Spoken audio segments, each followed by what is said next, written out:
So don't worry about me, all right? Don't worry about me. I just said They're studying the possible, wage subsidy. Service connection. All right. Well, Secretary Roque, I personally want to thank you for taking our call this morning. I know that you just took your oath at 7 in the morning. So for the team, for Secretary Roque, anything you want to add? I think, well, I can't ask you much more because clearly you are deserving it. I understand. Today is your first press conference, and it's going to be a big one coming from last night's cabinet meeting. Last word, Secretary Roque, anything you want to add before we go?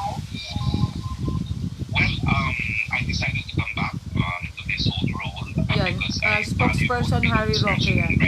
to people information and habits, but I think that I would endorse the idea of public debate on issues affecting people's lives. And it is in that general context that I may assume this old post, and I look forward to working with the media and the Filipino people once again. And thank you, of course, President, for this new opportunity to give service to the nation. All right. Well, Secretary Roque, I personally want to thank you for taking our call this morning. I know that you just took your oath at 7 in the morning. So for the team actually to call you and for you to set up Zoom, it's much appreciated. And we wish you luck and God bless you, and we do hope you do a good job. So thank you so much, Secretary Roque, for today. Thank you. And good luck later. Thank you, Karen. All right. Good morning. All right, so what can you say about that? Huh? I did not hear what he says about you. No, he was trying to say that I was there. They're going to file a case against me regarding doing some chaos in order to make some commotions or any public.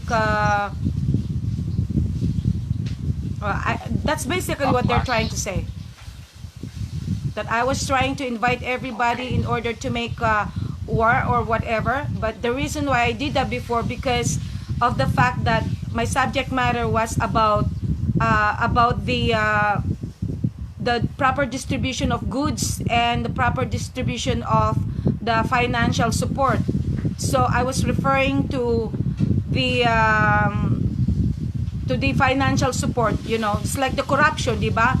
Di ba siya na rin nagsabi si President by that time that if you know somebody who is really trying to be in, you know, who is not really just trying to distribute properly about the funds, so of course you have to report, you have to make sure na walang mangyayaring ganon. And that was the reason, that was my intention na nung sinabi ko let's go there para at least suportahan natin si because of the fact that she was really doing her best in order to get some funds and in order to get some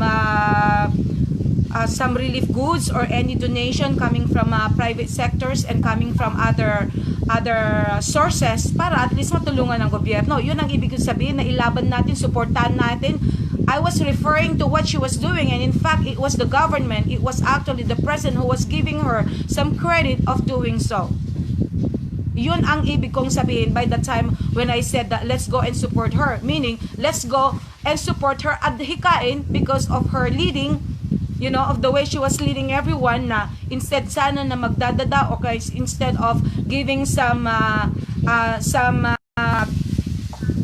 diba, yung katulad yung mga iba na they are just complaining. So instead of her giving some complaints regarding what she was doing, she was just doing it herself, you know, with no hesitation. Yun ang gusto kong ibig sabihin, iparating noon, na kailangan lumabas tayo doon at suportahan natin kung ano yung ginagawa niya. I was referring to going out there and getting some support from other private sectors. So I didn't go there and wage some war.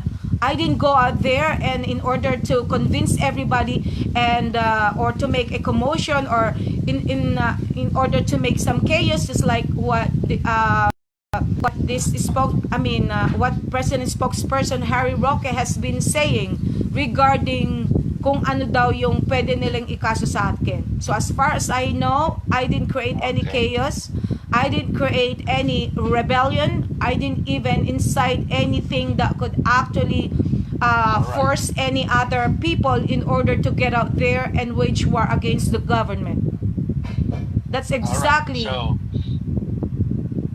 okay, in regarding to that case, Yeah. there's no even happening what you have said. It is only a verbal in a social media for what you're saying. It did not even happen. So there is no such case to be filed against you because you are not a rebellion. You did not gather the people to be against the administration. Did you do that? No, I didn't. I didn't have the power to do so. I didn't go out there because the fact that it's a That's why. lockdown. First of all, it That's is why I'm locked trying down. to tell you. Secondly, You are not a I don't have the criminal. power to do that. You are not. That's why I'm telling you. You are not a criminal. You are I not didn't the do any leader of the crime. rebellion. Alright, and you do not have any experience to be in jail. I never You done. did I've not never do done any crime. offense. And as a matter of fact, I was the one, for the previous years, I've been attacked. I was the one personally attacked emotionally. So, whoever will say that you have a case against to it, profanity and cursing to whoever is not protected by the Constitution. And if that's gonna be the Under case, the then law of course, because the president has been using from time to time, as a part of his personality, right? That is So, true. I am sure, And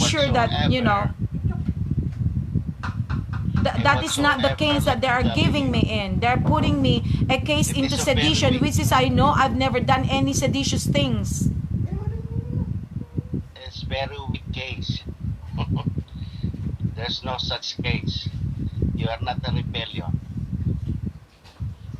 You did not create a rebellious against the administration. Yeah, and that's also the reason why I was actually willing to go to jail, and of course, it's my right to get my attorneys as well in order to make sure that we still exercise our human rights, we still exercise our constitutional rights. You did not violate the boundaries of limitation under the Constitution of freedom of speech, freedoms of expression. Okay. When the freedom of expression is applied is when the person is angry, you could say anything you want. And it is not protected by the Constitution. Yeah, and that's the reason why I've already said anyway my piece in terms of asking for an apology at the time during my first video. And I just made my second video again saying that if I really have to go to jail, if I really had to go and kneel down my knees in order to ask some forgiveness again and ask for an apology or whatever they want me to do, I will do that. I was willing to do that. If they're going to put me in jail because of I have said those against the government, then well, at least I still have the capacity to understand what is the law or what is sedition is all about. But that doesn't mean that if I have said, it doesn't mean that if I had made my peace, if I had already asked my apology, that doesn't mean that the sedition matter, that the sedition that they are claiming that is the one that I have committed, well, that doesn't mean that I am actually, that I am admitting that I have done the crime. Is at this time, especially this COVID-19, is the Manila or Luzon is under the martial law? Answer me. I'm not really sure if it's time. No, it's not under martial law. At this point, it's just they're just giving some limitations in terms of they have made a quarantine law. That's all as far as I'm concerned. That's all they have. They have done, and that's what they're actually trying to implement to everywhere right now throughout the Philippines. But I don't think they have already implemented martial law. All right. So if there is no martial law and you did not create any rebellion or rebellious against the administration, there is no such case against you. Okay, I Because didn't. the words you just said, It is only a social media that you are just trying to find out what's happening to all that distribution of that 5 to 8,000 pesos to be given to each individual are listed of 81 million people. No, it's not And you 81 have million, rights to 18,000, ask. 81 million actually. No, 18 million, 18 million, 18 million as a matter of fact. So that 270 billion pesos, they were just willing to distribute to 18 million pesos. And of course, by the time that I was already trying to realize that the reality is they were not giving some support to all of us, just like what they have already mentioned there, because it's been mentioned by Cayetano that all those people with no work, no pay, they're gonna be entitled also for the government support. But the reality really, it really existed totally in it wasn't coincidental to what they have said. And that was the reason why I really had to speak out, because people has been telling me that if it's okay if you go and speak out to the government, especially about the distribution of funds, especially to the distribution of the relief goods, why is it that other places they're distributing more than other places as well, than other barangays? So, and that's the reason why I really had to go there. And as soon as I have gathered all the informations and all the explanations, well, I didn't complain any further. I didn't do any commotion, any complaint. I didn't do anything that could actually go against the government. Just right after I have heard all the explanations. And of course, because the media, the vloggers, they have already manipulated the system, and they kept on repeating that part only without having to put all my statements. Where is the main reason? Saan nagugat, di ba? They should have put all my statements right there, because it's really very unfair that pinagpipistahan lang nila kung ano lang yung pagmumura ko. Pinagpipistahan lang nila kung ano yung part na ako ay nagsesentimiento, which is not really right. Hindi nabigyan ng hustisya. Also, do you know those people who took your video without your consent, without your permission? They are already all over the YouTube. They're already all over the YouTube, and that's my property. So, and they didn't have to ask me some permissions. They have just uploaded them, and now they are using them as instruments in order to sabotage me. And now that's going to be an instrument for me subjected to jail and subjected for crucifixion. Okay, those people who use your video, it is violating what is that is your property. Yeah. That is the cybercrime. Yes. And of course, considering the fact also that if I'm going to gather all these malicious statements against me, personal attacks or whatever, that had already caused me into this kind of situation right now, that I'm already in a situation where I am now in this, whatever you can consider it, emotional or whatever attacks, And then I also have the right also to claim also, what is needed to be done. You can call the administration of Facebook, YouTube. They will be able to help you. If they did not help you, you can sue the YouTube, you can sue the Facebook, because that is against the law. Somebody is stealing and using your property without your permission. Yeah, I know that. They have to understand that. Yes, law. I know it all along. Yeah. Anyone use your property without your permission, it is violating a cybercrime in the social media. Yeah, because they've been the ones already. Yes. And another thing, under the Constitution of freedom of speech and freedom freedoms of expression. I understand, Profanity, yes. cursing, that is not protected by the Constitution. I You understand have my no rights, right yes. to say anything, but you can say so. It is not protected by the Constitution. You did not violate the limitations. All right? And then also, many people who uses your property is against the law without your permission. You have to remember that. And the other thing, there is no case to be filed against you. Number one, you are not a rebellion. Well, they're saying that I am inciting a rebellion. No.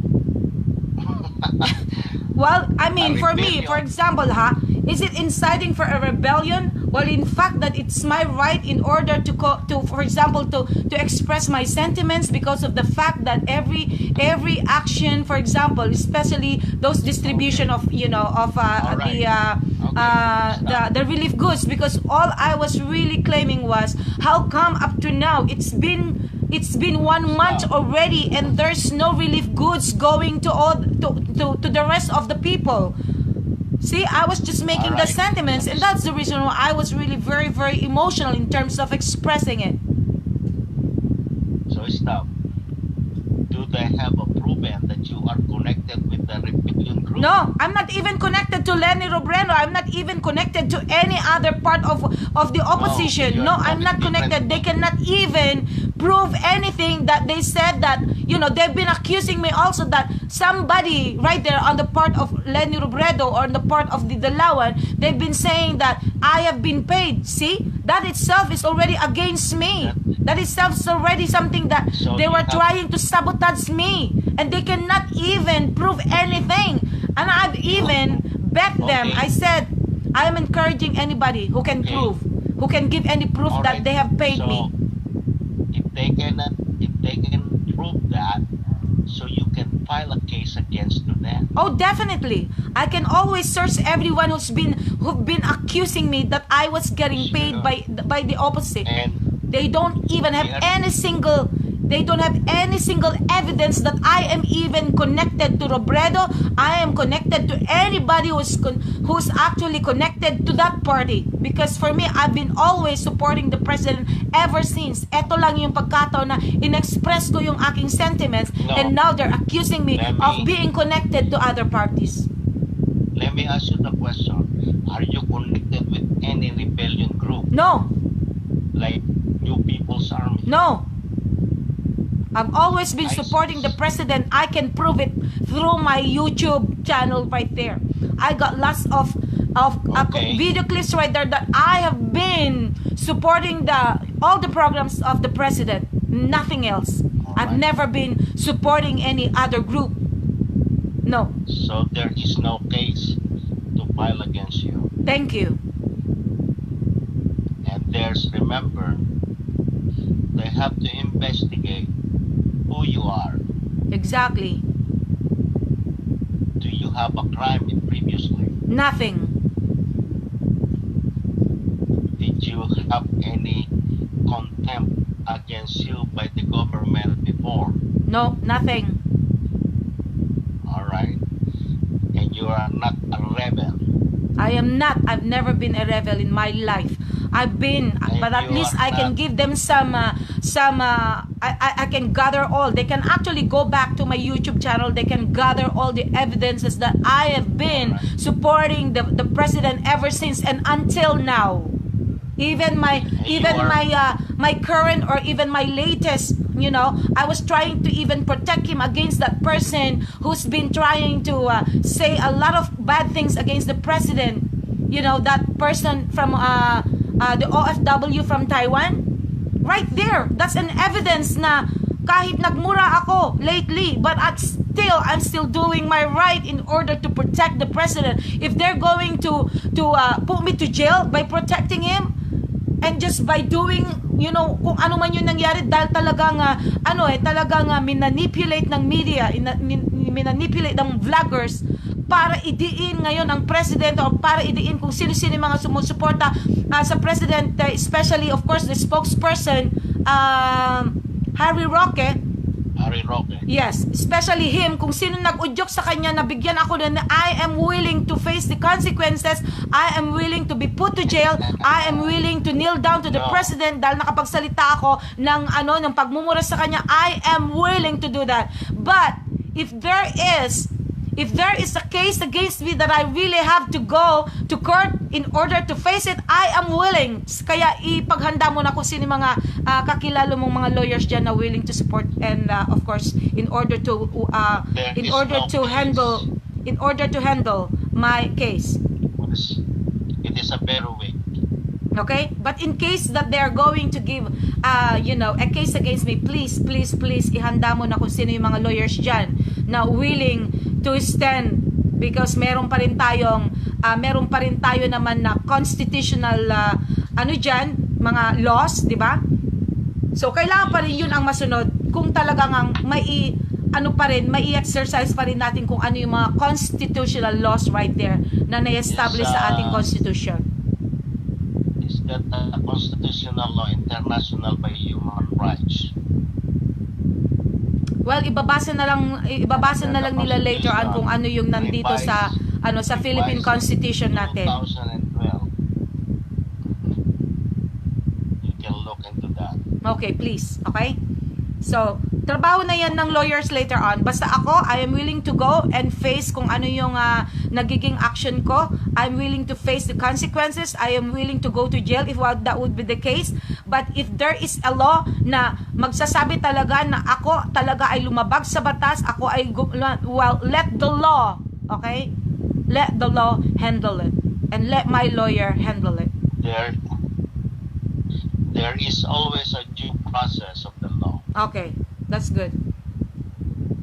Pero kung basta-basta na lang nila akong hugutin dito without even having to na magfa-file or whatever, I mean, it's gonna be on theirs, diba?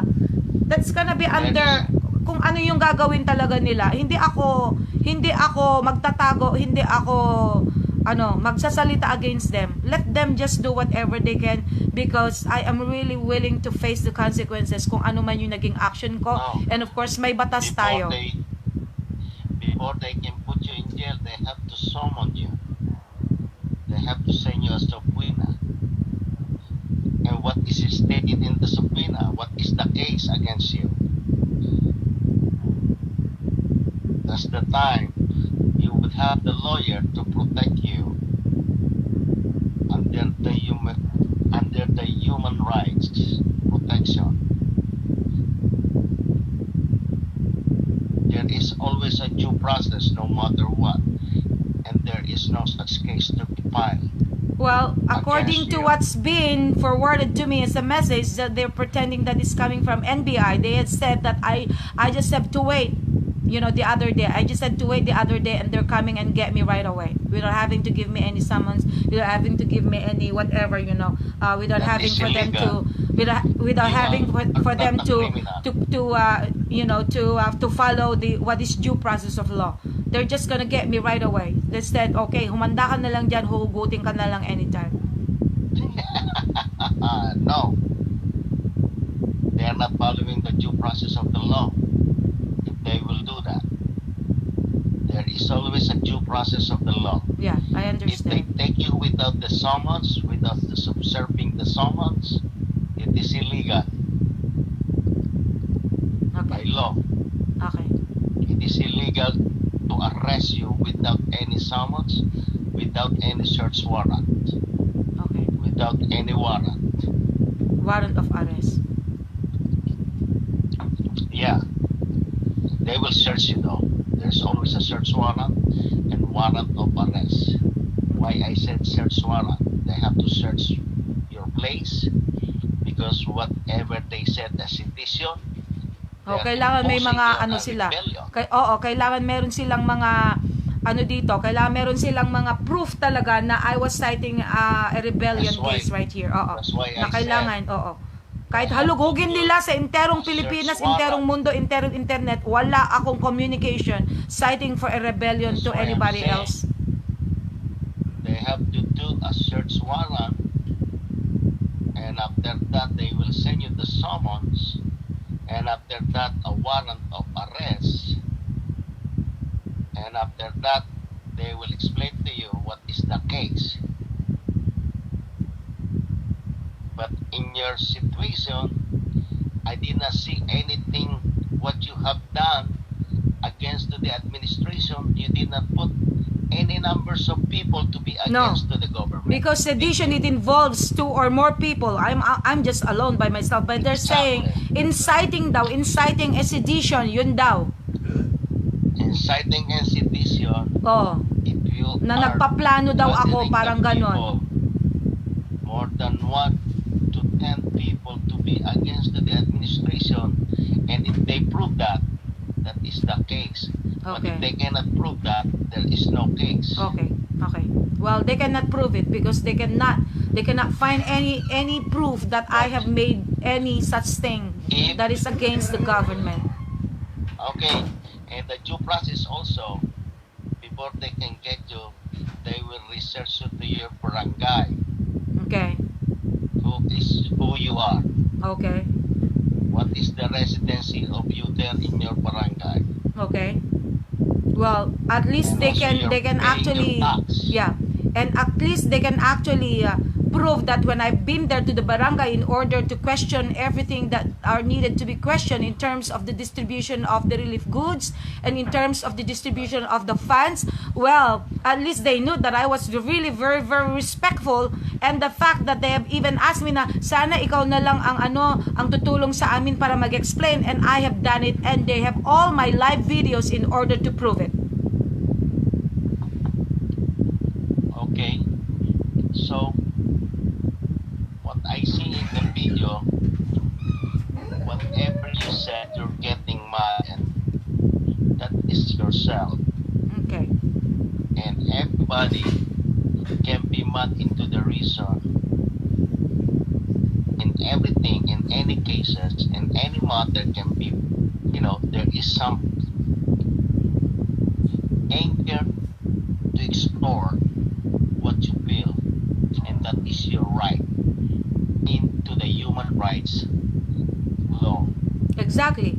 And as a matter of fact, I have actually posted something right there that is actually being said by President na kung meron kayong alam na parang hindi ko ginawang tama, okay? Do not hesitate to attack me, to question me, Okay. or kung ano yung nandyan, na-post ko yun eh. I got it from yung post mismo ni Kuya Frank Villanueva. Listen, this is the word. This is a different story.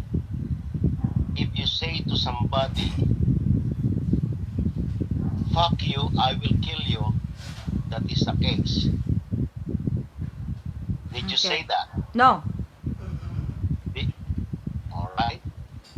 So like I said again, go back. Parsing, profanity is not protected. But if you say the word profanity with killing, No. that is the case. No. Alright? And I don't have the right to say that. I don't have the intention to say that. All I've just said is let's go and support Leni Robredo because of what she's doing, because she's actually setting a good example in terms of going out there and getting some other private sectors in order to be able to get some funds, in order to be able some support. And even the government, even the president himself, he's given her a credit.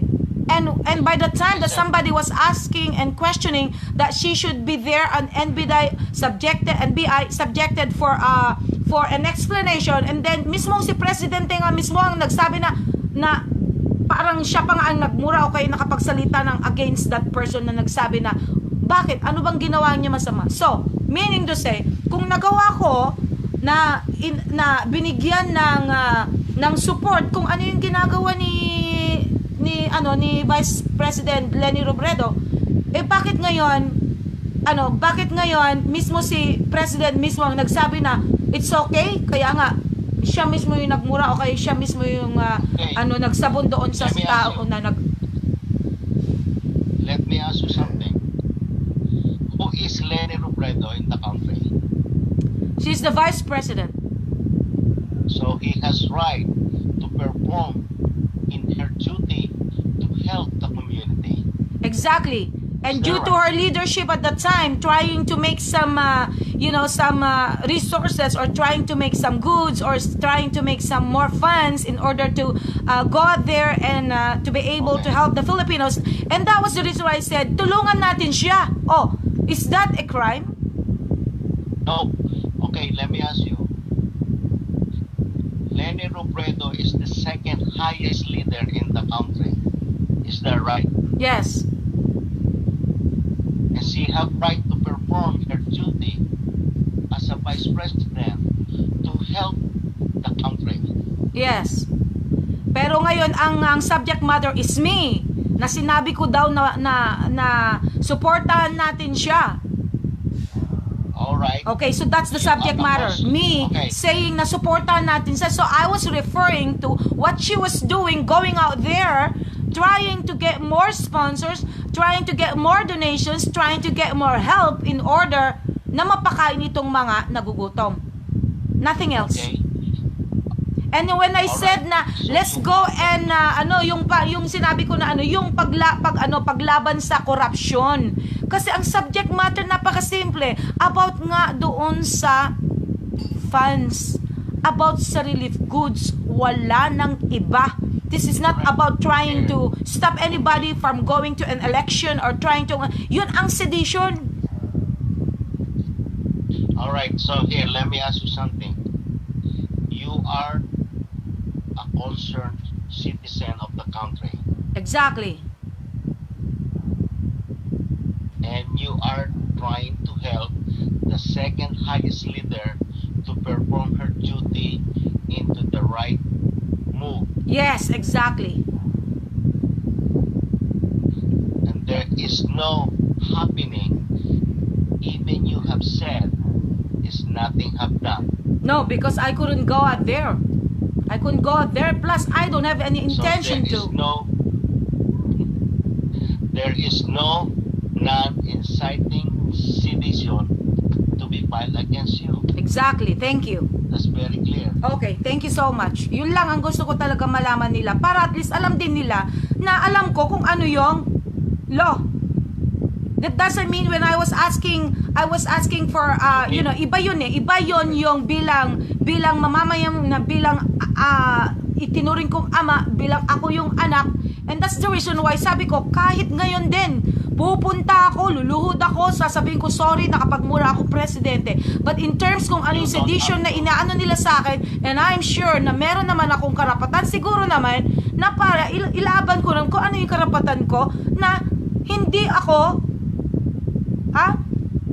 may karapatan din na ilaban ko yung sarili ko, na sabihin ko na hindi po ako lumabag sa batas natin in terms of kung ano yung sinasampal nilang sedition sa akin. Karapatan ko yun eh. Alright. Every citizen has right into the law of human rights. I want everybody to understand. Each and every one citizen has rights under the law of human rights. Exactly. Do you understand that? Yes, exactly. Kaya nga mismo yung mga nagsasabi sa akin na porke ako ay humingi na ng tawad, and then they want me to napagsalitaan daw lahat yung mga artista para at ibabas ko daw sila, ifo-force ko daw sila na sumang-ayon sa presidente, mga ano to, di ba? I mean, tama na they are trying to protect the president, but in a way na unlawful. No, I'm not going to do that. Unlawful yun. Na ipuperta sa ako sila para no. Tama na yung ako mismo ay talagang I've been convinced talaga. Well, hindi na convinced because it's been a long time. I've been trying to protect the president. I've been trying to support his programs, and they can see. I got all the evidences right there on YouTube. Pero kung ako yung gagamitin nila para sabihin nila na kailangan daw i-bash ko lahat yung mga against sa president, no, I'm not gonna do it. I'm not going to do an unlawful act. Let me ask you. tell you, your decision is yours. Yeah. You will not follow what is the other decisions for you to be followed. Exactly. You are in the state of your own mind. Yes, exactly. I have By my own law. decision. Yeah. It's, I if cannot be someone controlled, force neither you- manipulated by anybody else in order to do some illegal acts. No. If someone force you to do anything against to your will, it is against the law. Yes. And it's against your will. Yes. Okay?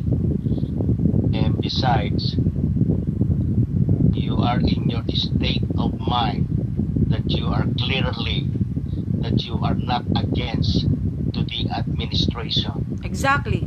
And I got all the proof right there. I got all the proof ever since. Case, They couldn't find any other way. now there is no case to be filed against you. I will repeat this again. You did not violate the law. Your only cursing profanity is not protected by the Constitution. Okay. All right. Okay. So very well said. At least that was just the main reason why I have made out this statement right now. Okay. Because right now I had put you in live, and then of course I just want them to understand that although I have made my apology, I had made my my statement asking sorry, and then I've made my statement saying that if I really need to go there and kneel down to the president, I stick to that statement. But if I would be going to jail of the fact that I was actually accused of something that I've never done, I was accused of a crime that I didn't commit, and then that's the thing that I am really willing to go, and at least I want the law to take care of it. If you would have a case, if you will do the defamation, a false statement. I didn't do any false statement either, because citing your freedom, your freedom to say that, and of course because I had all the right to say that why is it that I am not being treated fairly right here in terms of, while in fact it was them who had already put it right there, and then now they were not the ones who are actually putting them in reality. So of course I had all the rights to give out my sentiment. Okay, and I'm telling you from this time, I would like you to take all those people who steal your property and uses it against you. That Exactly. I have them all on YouTube. It was not fair. It was not fair that they've only put the part where I was cursing and stuff like that. They should have put all the statements from the start until the end in order to justify my statements, in order to justify my sentiments. But they didn't do it. All they had to put is just the last part saying that, I was cursing the president and stuff like that, which is not right, which is not really fair. Because right now, they're using it against me in order to go to jail. No, you will not be in jail. Okay? Thank you. You are under by the untouchable law. Okay, thank you. No problem. Because I was saying that I am also paying my tax, so it's my right to express my sentiments. Since it's been also stated there na yung mga no work, no pay. So now, because the reality isn't actually yung mismong factual right now, and that's the also reason why I was actually trying just to voice out my sentiments. One more question to you for this reality question. Yeah. When is the last time you pay your tax? Well, of course, kailan ba ako lately na na nagkaroon ng very lately na kasi andyan naman ako exposed naman ako sa TV So every time that I even claim my taxes, my talent fees, of course, automatically they automatically deduct already my taxes. And before I can even claim my check, they have to make sure that I can provide them some receipts, some BIR receipts that I am paying my taxes. Okay. So hindi ko pwedeng ma-hide. Hindi ako pwedeng mandaya because sila na mismo ang kumukuha ng taxes ko. And of course, since yung mga TV station na yun nasa Quezon City, obviously, they're going to kung saan yung mismong namamahala ng Quezon City. And of course, dahil taga rito ako, so of course, they know that I am paying because before I can even claim my my checks coming from these TV stations, of course, I have to show them that these are my receipts na talagang ako ay may BIR. Making sure they're submitting your taxes to the IRS. Yes, for sure. Alright, so anything else?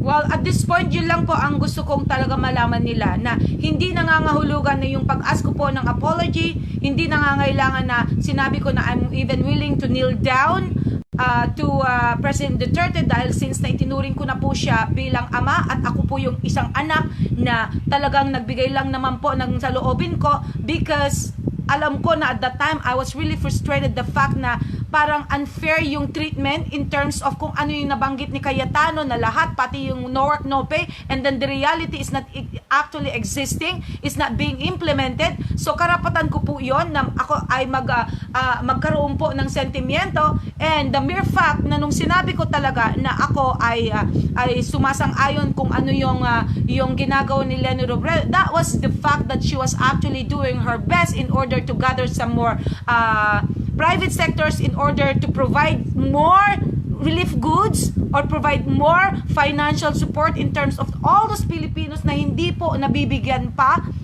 At nung sinabi ko na labanan po natin ang I was referring to yung corruption nga dahil mismo yung mga kabarangay ko dito ang nagsabi na pwede ba puntahan mo para at least malaman natin kung nakorrupt nga ba o hindi. But when I went there and asked and they've given me all the necessary answers to my questions, right after that, I didn't make any more complaints. I didn't make any more commotions na sinasabi nila na nag-commotion daw ako in order to wage war. No. And that's something that I wouldn't admit na sinasabi nila na I have committed yung wage war or yung chaos. No. That's something that I would never ever admit na kasalanan ko.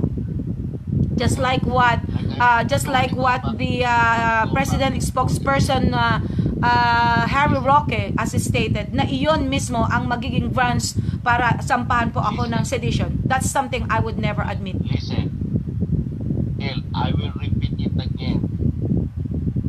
To be clear, I will repeat this again.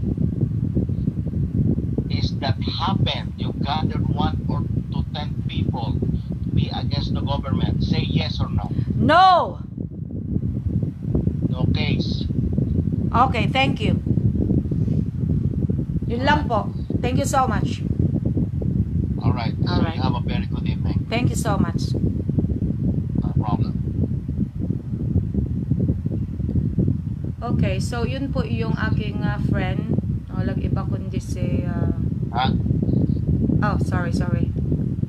I was actually walang iba po kundi yung friend ko coming from United States. So, of course, because he's supporting kung ano yung ano ko ngayon, kung ano po yung nangyayari sa ngayon. So, kaya tumawag naman po siya para at least he's trying to ask me kung okay ba ako or he's trying to ask kung ano ba yung ano ko ngayon, kung ano yung lagay ko. And that's the reason why he also gave his statements, gave his as his comfort to me na meron naman po tayong gobyerno, meron naman po tayong batas at meron naman po tayong mga judge na sila po later on ang mag-gather po ng mga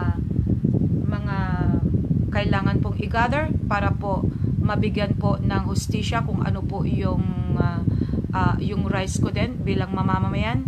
And then kung meron po silang makita na talagang I have actually committed as a crime against the government, katulad po yung sinasabi nila na sedition or inciting sedition, well, wala po akong background in terms of rebellion, wala po akong background in terms of kung ano po yung chaos na sinasabi po ng ating president spokesperson, na yun po yung magiging grounds para ako po ay sampahan po ng sinasabi lang sedition. And of course, just like I said, paulit-ulit kong sinasabi na alam ko po na hindi po maganda yung pagmumura ko or whatever, but it is just a matter of me giving out my sentiments because of my frustrations. At kung kinakailangan po talaga na ako po mismo ay luluhod sa ating presidente bilang ama at ako po yung anak, gagawin ko po yun. Pero kung ano man po yung sinasabi lang grounds po na bibigyan po ako ng kaso, and then I am willing to ask for the support of all the lawyers right there. Kung sino po yung gusto pong sumuporta, well, I am urging your support dahil po sa kailangan naman din po na maisabatas po kung ano yung dapat nating sundin in terms of yung batas, okay? Hindi naman po pwede na dahil po ako ay nakapagsalita po ng ganon at alam ko po naman na meron naman po akong reason at wala naman po ebidensya na I was actually inciting a sedition or a crime that is actually waging war or inaction, na talagang ako ay gumagawa po ng chaos or gumagawa po ng commotion para mag-create po ng trouble or mag-create po talaga ng bloody kung ano man po, kung ano yung nakalatag po doon na magiging grounds in terms of the crime of sedition. Yun lamang po.